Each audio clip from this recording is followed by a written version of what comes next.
Hi, Taylor T. Carlson here, and today we're going to pay a visit to the Jurassic Park franchise, which has finally gotten its complete series box set with the arrival of Jurassic World Dominion on home video. What we have here is the Jurassic World Ultimate Collection from Universal Studios. I'm going to do an unboxing of this set. I'll talk about the movies a little, and I'll share some opinions, let you know what I think, let you know if I recommend the set or not. Nice close-up of the logo there. That looks very nice. Over here we've got our logo. There's the inner booklet, spine of that. Back cover of the backing card has, of course, the names of all the films that are in here. Got a description at the top. Here's the back of the box without the backing card, just sort of the same background as the cover, but without the Jurassic Park logo. Here we have our inner book that has the discs in them.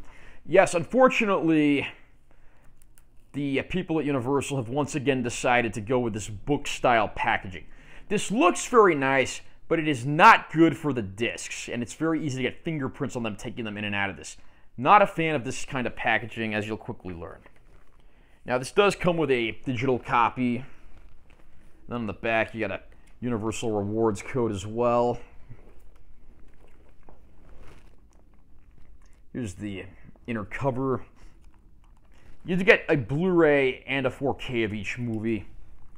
Jurassic Park from 1993, the first film, which of course features Dr. John Hammond's amusement park to be, and has a fantastic cast, including the likes of Richard Attenborough, Sam Neill, Laura Dern, Jeff Goldblum, and Wayne Knight, and even a brief role by Samuel L. Jackson. Then we move on to the second film, The Lost World Jurassic Park. Steven Spielberg directed the first movie and this one as well. This is the only sequel ever directed by Steven Spielberg that is not part of the Indiana Jones franchise. This time around, it's revealed that there's a site where the dinosaurs have been allowed to breed without any supervision, and two crews go to the island. One, an environmentalist crew that wants to help the dinosaurs and preserve everything, the other being a greedy corporate team. But when the two teams find themselves in danger, they have to team up to get out of there alive. And this film does feature the return of Jeff Goldblum from the first movie, and a handful of people from the main cast, but for the most part, it's a few new characters that are exclusive to that film. Jurassic Park 3 features a return to the Site B that was seen in the previous film. This time around, two divorced parents have to get together, enlisting the help of the characters played by Sam Neill and Laura Dern from the first movie, who were absent from the second, so that they can go back and try to rescue their son who's stranded on the island. This one only clocks at about 90 minutes and is by far the shortest film in the franchise. It took us over a decade to get the next film, Jurassic World.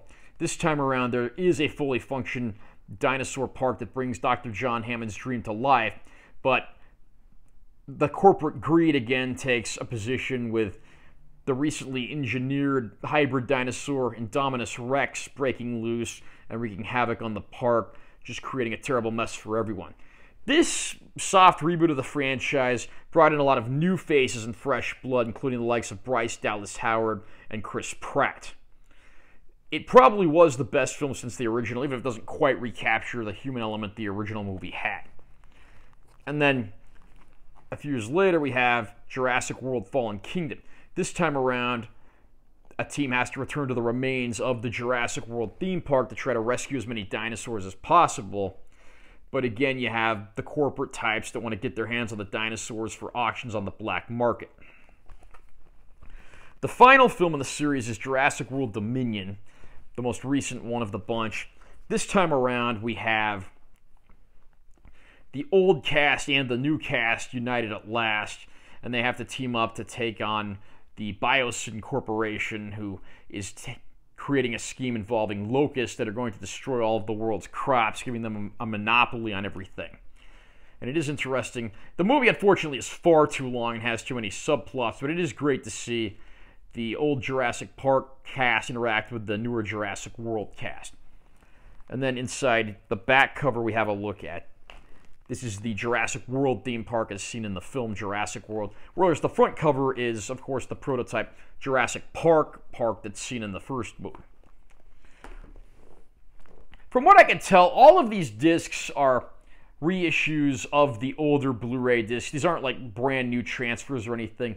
And some of the older special effects do make the older movies look a little underwhelming. I mean, they're certainly a step up from the Blu-ray counterparts, although I wouldn't come in here expecting to see something that's like razor sharp like it was made yesterday. The CG effects that revolutionized the movie industry way back then, they still look good, but unfortunately they are largely trumped by a lot of the films later in the series. The Blu-ray discs also include bonus features. Again, this is just legacy stuff. Jurassic World Dominion actually includes a short film that had aired on TV, as well as the option to watch a slightly extended director's cut version of the movie. For me, none of the movies in this set are as good as the original movie. There are certainly highs and lows in this series, but it is nice to have everything in one place. The only issue I have, of course, is Universal's continual insistence on using that book-style packaging. I mean, it's cool looking, but it's just too easy to get fingerprints on the discs. So if you're a stickler for cleanliness for your discs, you might want to end up sticking with the individually released movies. Or I actually saw that there was going to be a steelbook set. I don't know if that's a domestic release or not, but you might want to consider that if you want properly packaged discs. Are you a fan of the Jurassic Park, Jurassic World franchise? What's your favorite movie? Who's your favorite character? What's your favorite dinosaur? Have you picked up this set yet? Comment down below and let me know what you think. Also, remember to subscribe to this channel for more content because I'm always posting new videos. And make sure you give this one a like if you found it helpful. I'm Taylor T. Carlson. I'll see you next time.